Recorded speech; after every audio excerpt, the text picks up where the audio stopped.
মৃত্যুর পর মানুষ কতদিন কবরে জীবিত থাকে এবং তখন তার সাথে কি ঘটে তা শুনলে আপনার গায়ের লোম শিউরে উঠবে।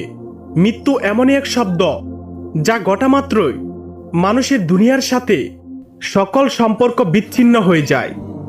মৃত্যুর পর মানুষ কবর জগতের বাসিন্দা হয়ে যায়।